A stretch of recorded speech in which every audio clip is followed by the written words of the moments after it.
تمہارا خیال رکھا جائے گا. اور پھر یہ جو مٹی کا ڈھیر تم دیکھ رہے ہو، یہ مٹی کا ڈھیر اللہ کا گھر تھا، یہ منہدم ہو چکا ہے. اسماعیل اور اس کا والد کس ذمے اللہ نے یہ ذمہ داری سونپا ہے کہ اس بیت اللہ کی نئی تعمیر کی جائے. کچھ عرصے کے بعد قدا نامی راستے سے مسافر آ گئے. ایک قافلہ گزرا. قافلے نے دیکھا ایک مقام پر پرندے جگہ کا طواف کر رہا ہے، پرندہ گھوم رہا ہے.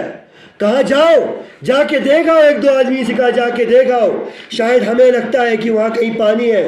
حالانکہ اس راستے سے تو ہم گزرتے آ رہے ہیں، یہ راستہ تو ہمیں بخوبی واقف ہے، ہو سکتا ہے کوئی چشمہ پھوٹ پڑا ہو.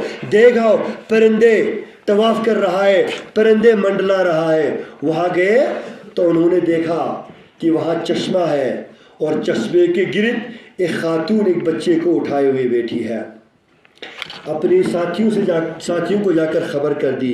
کہا ہاں ایک چشمہ ہے، چشمے پر ایک خاتون بھی تشریف فرما ہے، اس کے گود میں ایک بچہ بھی ہے. گیا قافلہ پانی کے پاس. متلاشی ہوا کرتا ہے ریگستان میں، پانی کی متلاشی ہوا کرتا ہے، پانی کی تلاش اور جستجو ہوا کرتا ہے لوگوں کا. پانی کے پاس آیا، اماں ہاجرہ سے اجازت مانگی. کہا بہن ہمیں کیا یہاں سکونت اختیار کرنے کی اجازت ہے؟ کہا ہاں سکونت اختیار کر لو خوشی سے، لیکن اس پانی پر تمہارا دعویٰ نہیں چلے گا. یہ پانی صرف میرا ہے، اس پانی پر دعویٰ کرنے کی ضرورت نہیں. حضرت حاجرہ بھی چاہتی تھی کہ لوگ آئے یہاں پہ بسے. بستی لگ گئی. انہوں نے اپنے گھر والوں کو بلایا، ایک اچھا خاصا بستی ہو گیا. اور وہاں کے لوگوں نے اسماعیل علیہ السلام کی ذات کو دیکھا. بڑا ہنرمند شخص، بڑا عادل شخص، بڑا قدردان شخص، بڑا شریف النفس، بڑا ذکی القلب، بڑا فہیم. اسماعیل علیہ السلام کی شادی کرا دی. اور شادی کرنے کے بعد حضرت حاجرہ کا انتقال ہو گیا. کافی عرصے کے بعد جب ابراہیم علیہ السلام کو اللہ نے چاہا، اپنے بیوی بچوں سے ملنے کا موقع میسر ہوا. ابراہیم علیہ السلام تشریف لائے. دیکھا، پوچھا، پوچھنے کے بعد سوال کیا اسماعیل کا گھر؟ جی ہاں اسماعیل کا گھر. کہا اسماعیل کہاں گیا ہے؟ کہا اسماعیل شکار پہ گیا ہے. کہا کیسے گزر رہا ہے؟ کہا بہت تنگی میں گزر رہا ہے، بڑی غربت میں گزر رہا ہے. بڑی شکایتیں کی، گزر بسر ٹھیک نہیں ہو رہا ہے. ابراہیم علیہ السلام نے فرمایا اچھا اسماعیل کو میرا سلام کہہ دینا، اور یہ کہنا کہ گھر کی چوکھٹ تبدیل کرنے کی ضرورت ہے. چلے گئے. اسماعیل علیہ السلام شام کو تشریف لائے. بیوی سے پوچھا مجھے لگتا ہے کہ کوئی مہمان آیا تھا. کہا ہاں ایک بزرگ شخص آیا تھا، آپ کے بارے میں سوال کر رہا تھا، آپ کے بارے میں پوچھ رہا تھا. میں نے جواب دیا. کہا کہ کیسے گزر رہا ہے؟ میں نے کہا بڑی تنگ دستی میں گزر رہا ہے. کہا اور کچھ بولا؟ اس نے کہا کہ اس بزرگ نے یہ کہا کہ گھر کا چوکھٹ تبدیل کرنے کی ضرورت ہے. اسماعیل علیہ السلام نے فرمایا وہ میرے ابا ابراہیم علیہ السلام تھے. میرے ابا نے یہ حکم دیا ہے کہ تجھے جو ہے اپنے گھر بھیج دیا جائے، تجھے طلاق دے دی جائے. طلاق دی گئی، اس سے اپنے گھر بھیجا گیا. کافی عرصے کے بعد پھر ابراہیم علیہ السلام تشریف لائے. دوسری عورت کو پایا. کہا اسماعیل کہا وہ شکار پہ گئے ہوئے. کہا کیسے گزارا چلتا؟ کہا الحمدللہ بہت اچھا گزارا چلتا ہے، بہترین طریقے سے چل رہا ہے، اللہ کا فضل ہے، اللہ کا احسان ہے، اللہ کا کرم ہے. کہا کیا کھاتے ہو؟ کہا گوشت کھاتے ہیں. کہا پیتے کیا ہو؟ کہا پانی پیتے ہیں. بہت اچھا گزارا ہوتا ہے.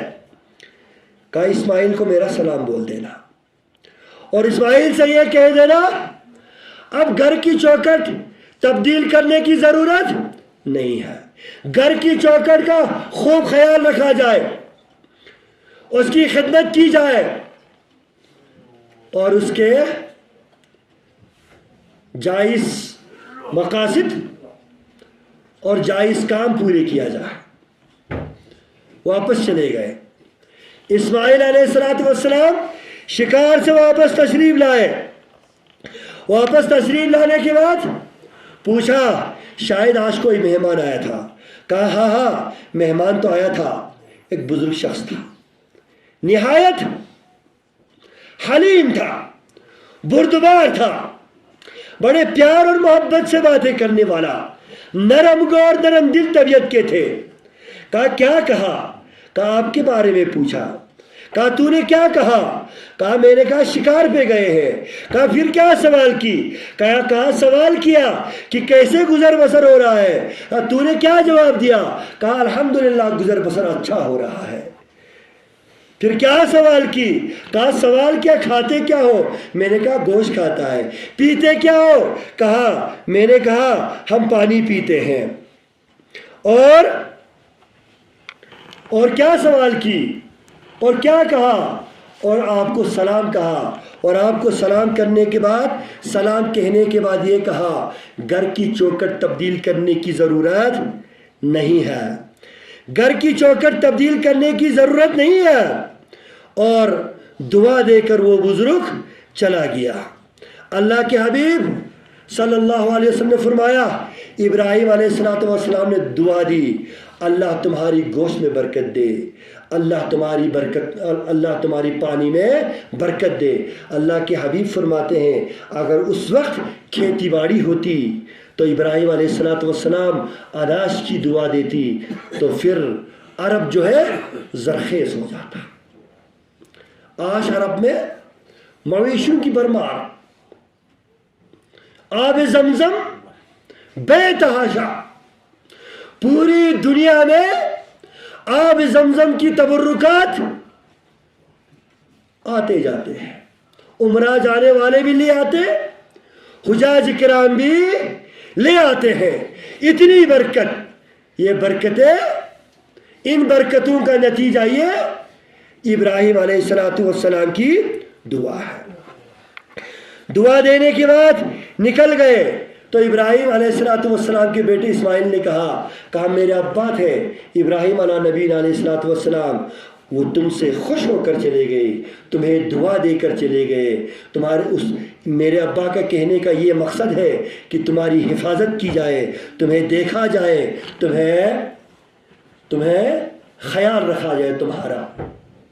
پھر تیسری بار تشریف لائے ابراہیم علیہ السلام, دیکھا اسماعیل علیہ السلام آب زمزم کے پاس بیٹھ کر اپنی ہتھیار کو تیز کر رہا ہے. شکاری تھے نا, شکار کر کے کھاتے تھے, اپنا ہتھیار اپنا نیزہ تیز کر رہے ہیں. ابراہیم علیہ السلام کو دیکھا, چہرے پر خوشی طاری ہوا, آنکھیں خوشی کی وجہ سے نم ہو گیا. بہت عرصے کے بعد باپ بیٹے کی ملاقات ہو گئی. کتنے عرصے کے بعد؟ بیٹا بیٹے کو جب چھوڑا تھا تب بیٹا دودھ پی رہا تھا, اور پہلی بار جب بیٹے سے ملاقات ہو گئی تو بیٹا جوان ہونے کے بعد بیٹے کی دوسری شادی ہو گئی تھی. اتنے لمبے عرصے کے بعد باپ اور بیٹے کی ملاقات, آپ خود ہی اندازہ لگا سکتے کہ کیا سما ہوگا.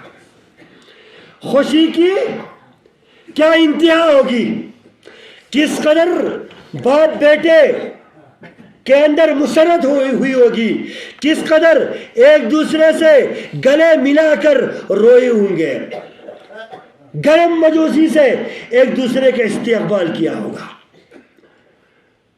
فرمایا بیٹا میں اللہ کے حکم سے آیا ہوں, اللہ نے میرے سر ایک ذمہ داری سونپا ہے, اور بیٹا کیا تم میرے ساتھ دو گے؟ ابا حضور آپ کے ساتھ نہیں تو پھر کس کا ساتھ دوں؟ کہا بیٹا اللہ نے یہ ذمہ داری دی ہے کہ اللہ کی سب سے عظیم, سب سے مقدس, سب سے متبرک گھر کو بنانے کی ذمہ داری اللہ نے میرے کاندھے پہ دی ہے، بیت اللہ کی ذمہ داری اللہ نے میرے کاندھے پہ دی ہے۔ ذمہ داری قبول کی باپ بیٹے نے، تعمیر شروع ہو گئی، دیواریں لگانا شروع کیا۔ کلی ابراہیم علیہ السلام کا بیٹا اسماعیل، مستری ابراہیم علیہ السلام، اسماعیل علیہ السلام پتھر لاتے، ابراہیم علیہ السلام دیوار چڑھاتے۔ جب آدھے سے زیادہ دیوار چڑھ گئے، اوپر پوچھنا دشوار ہو گیا، پھر مقام ابراہیم لایا گیا، پتھر لایا گیا جس سے مقام ابراہیم کہا جاتا ہے۔ اس کے اوپر ابراہیم علیہ السلام چڑھا اور تعمیر شروع کی، اور تعمیر کرتے ہوئے دونوں باپ بیٹوں کی زبان پر یہ دعا ہوا کرتا تھا، ربنا تقبل منا انک انت السمیع العلیم۔ اللہ جو ہم کر رہے ہیں تیری رضامندی کے لیے کر رہا ہے، اللہ جو ہم کر رہے ہیں تیری خوشنودی کے لیے کر رہا ہے، اللہ جو ہم کر رہے ہیں تیرے حکم سے کر رہا ہے۔ ربنا تقبل، بس تو قبول کر لے ہماری کوششوں کو، ہماری کاوشوں کو، ہماری محنت کو، ہماری جستجو کو، ہماری لگن کو تو قبول کر لے۔ انک انت السمیع العلیم، تو سننے والے بھی ہے اور جاننے والا بھی ہے۔ کیا مطلب ہے؟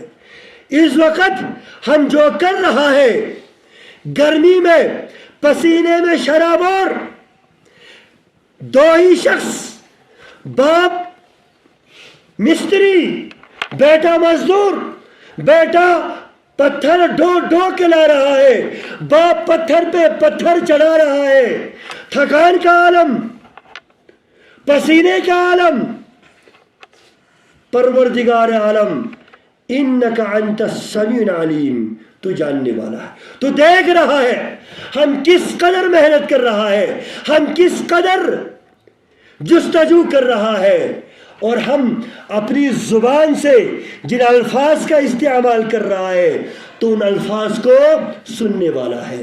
ہمیں کچھ بھی نہیں چاہیے پروردگار، بس تو قبول کر لے، اس گھر کو قبول کر لے، اور اس گھر کو قبول کرنے کے بعد یہ گھر دنیا کے لیے ایک مثالی گھر بنا دے، دنیا کے لیے ایک بہترین گھر بنا دے، دنیا کے لیے ایک مسکن بنا دے، پوری کائنات کو جمع کرنے کا ایک ذریعہ بنا دے۔ دعا کی نا، مسکن بنا دے۔ آج وہ مسکن بنا کہ نہیں بنا؟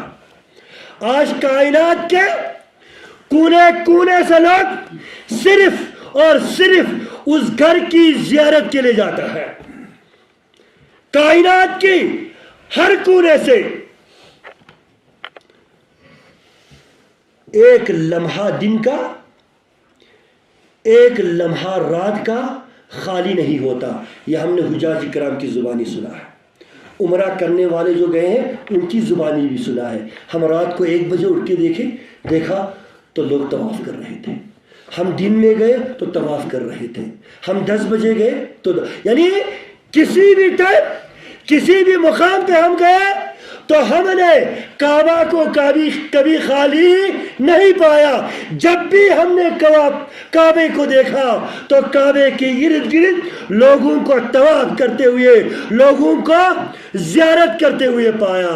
یہ کس کی دعاؤں کا اثر ہے؟ ابراہیم علیہ السلام کی دعاؤں کا اثر ہے۔ یہ کن کی محنت کا پھل ہے؟ یہ ابراہیم علیہ السلام اور اسماعیل علیہ السلام کی محنت کا پھل ہے۔ یہ ہمارے لیے پروردگار عالم کی طرف سے ایک عظیم تحفہ ہے۔ کتنا عظیم تحفہ ہے لوگوں! پروردگار عالم نے حضرت حاجرہ کو چنا، اللہ اکبر۔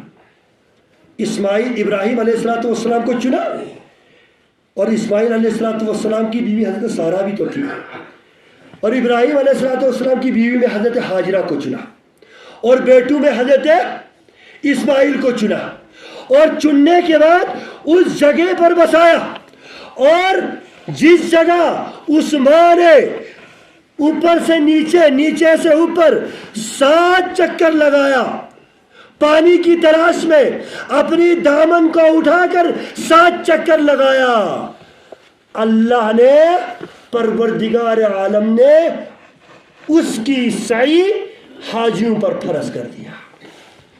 کہا جس طرح حاجرہ نے بے بسی میں، بے کسی میں، پیاس کی حالت میں صفا سے مروہ 7 چکر لگایا، فذالک سعی الناس بینہما، اللہ کے حبیب نے کہا اس کے بعد سے لوگوں کے لیے یہ امر ضروری ہو گیا، یہ لازمی ہو گیا، جو بھی اس کعبے کا، اس بیت اللہ کا طواف کرنے جائے گا عمرہ کی غرض سے، حج کی غرض سے، جو بھی جائے گا اس کے لیے یہ لازمی ہے، یہ ضروری ہے کہ وہ صفا سے مروہ، مروہ سے صفا 7 چکر لگائے۔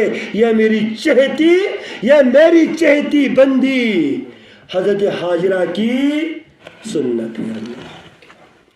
اور جو پانی جس طلب میں، جس ماں نے جو پانی مانگا، جس پیاس کی شدت نے جو پانی مانگا، جس معصوم کی پیاس کی شدت کی وجہ سے پرندے نے اپنا پر مار کر یا اپنے پیر مار کر اس پانی کو نکالا، وہ پانی کائنات کی سب سے مبارک متبرک پانی ہے کہ نہیں ہے؟ کائنات کا کوئی پانی شفا نہیں دے سکتا، لیکن یہ ایسا پانی ہے، اس پانی کو پینے کے بعد ایمان کے ساتھ، اعتقاد کے ساتھ پینے کے بعد کوئی بیمار نہیں رہتا۔ اللہ کی قسم۔ کس نے کہا؟ خاتم الانبیاء نے کہا۔ کس نے کہا؟ محمد الرسول اللہ صلی اللہ علیہ وسلم فرمایا کہ اس پانی میں شفا ہے، اس پانی میں شفا ہے، اس پانی کو جس بھی نیت سے پیے گا وہ نیت پورا ہو کے رہے گا، کیونکہ یہ ماء شفا ہے۔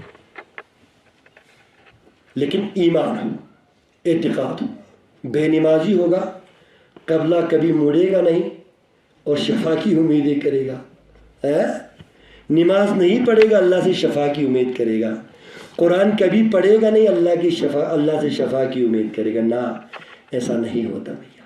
ایمان چاہیے، عقیدے کی پختگی چاہیے، اور اللہ نے اسماعیل کو اسی لیے چنا، ابراہیم علیہ السلام کو اسی لیے چنا، اور پھر ان کے والد ابراہیم علیہ السلام کی دعا پروردگار عالم نے قبول کی۔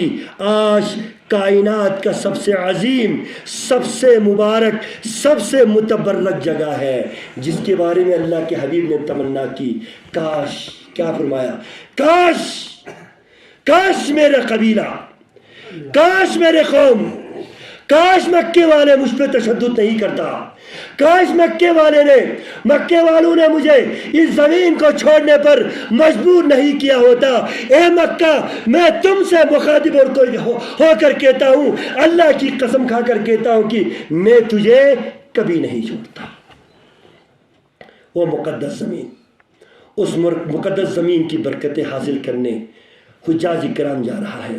اللہ ان کی حج کو قبول کرے، اللہ ان کی حج مبرور ہے، اور ہم میں سے جو جانے کی خواہش مند، ہر ایک خواہش مند ہے، اللہ ہم سب کو بوجھائے اور حج مبرور کرائے ہم سب سے، ہماری جائز مرادوں کو، ہماری جائز تمناؤں کو پروردگار عالم قبول کرے۔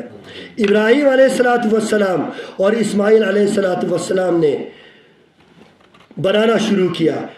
وَإِذْ يَرْفَعُ إِبْرَاهِيمُ الْقَوَاعِدَ مِنَ الْبَيْتِ وَإِسْمَاعِيلُ رَبَّنَا تَقَبَّلْ مِنَّا إِنَّكَ أَنْتَ السَّمِيعُ الْعَلِيمُ۔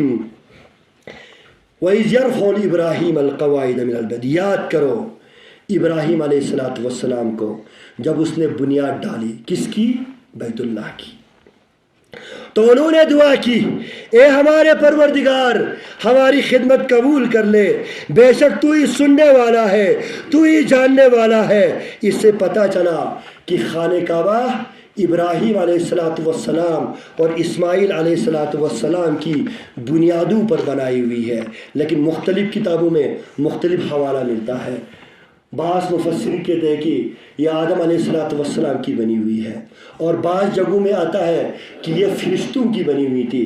آدم علیہ السلام نے تو اس کا قبہ بنایا تھا، منبع جس کو بولتا ہے، قبہ بنایا تھا، اور قبہ جب بنایا تو فرشتوں نے کہا اے آدم تو اس کا ابھی طواف کر رہا ہے، تو اس کا ابھی بنا رہا ہے، اس کی تو عبادت ہم برسوں سے کر رہا ہے۔ بہرحال امام ابن کثیر رحمہ اللہ فرماتے ہیں کہ صحیح یہی ہے کہ اس کی بنیاد ابراہیم علیہ السلام اور اسماعیل علیہ السلام نے لگایا ہے۔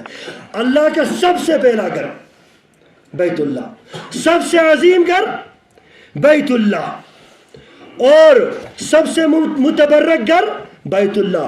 اتنا متبرک، اتنا مبارک، اتنا پروردگار عالم اس گھر میں آنے کے بعد بندوں سے خوش ہو جاتا ہے کہ ان کی بندوں کی گناہ معاف کر دیتا ہے، ان کی سیاحت کو ختم کر دیتا ہے۔ اور لباس دیکھیے، اس گھر کی پوشاک دیکھیے، اس گھر کی تقدس آپ کے لباس سے پتہ چلتا ہے۔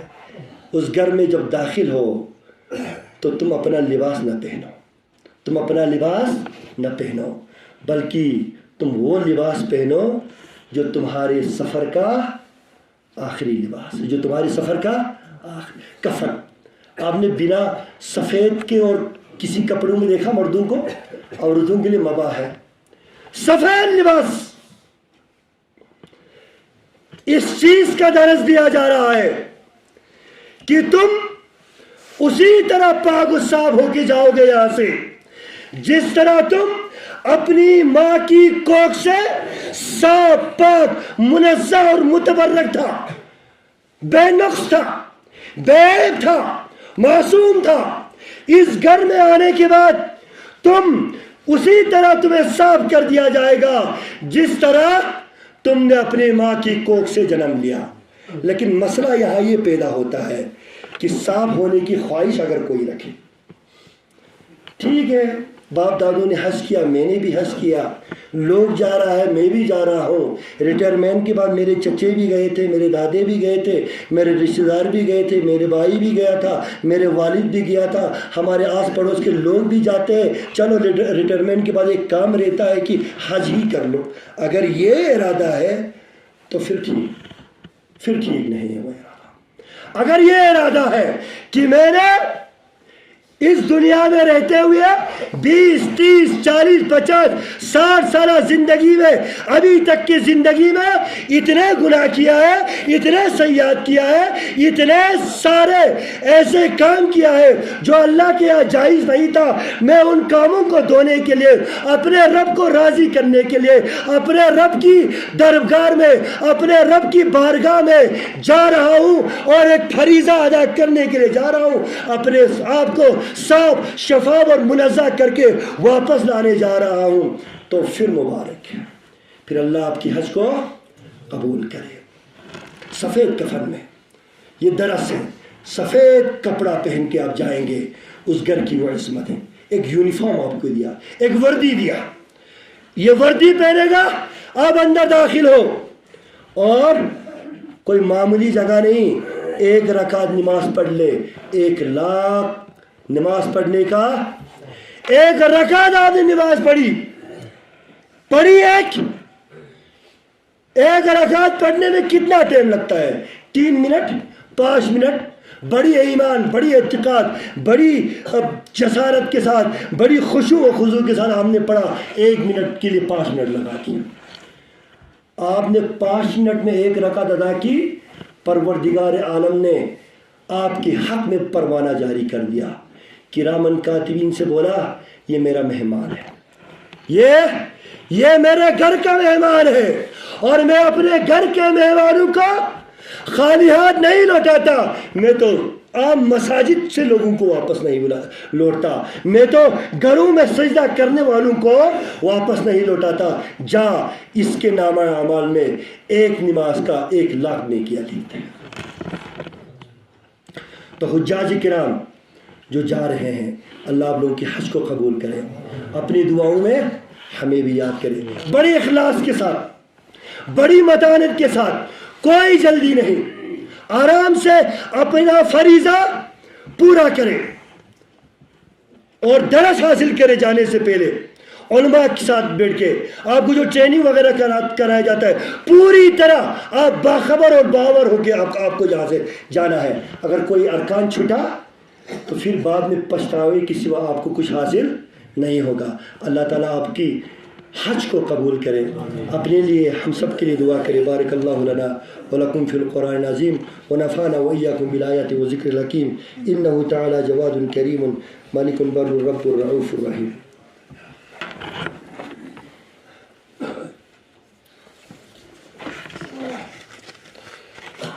ایک چٹھی آیا ہوا ہے ایس ڈی او صاحب کی طرف سے.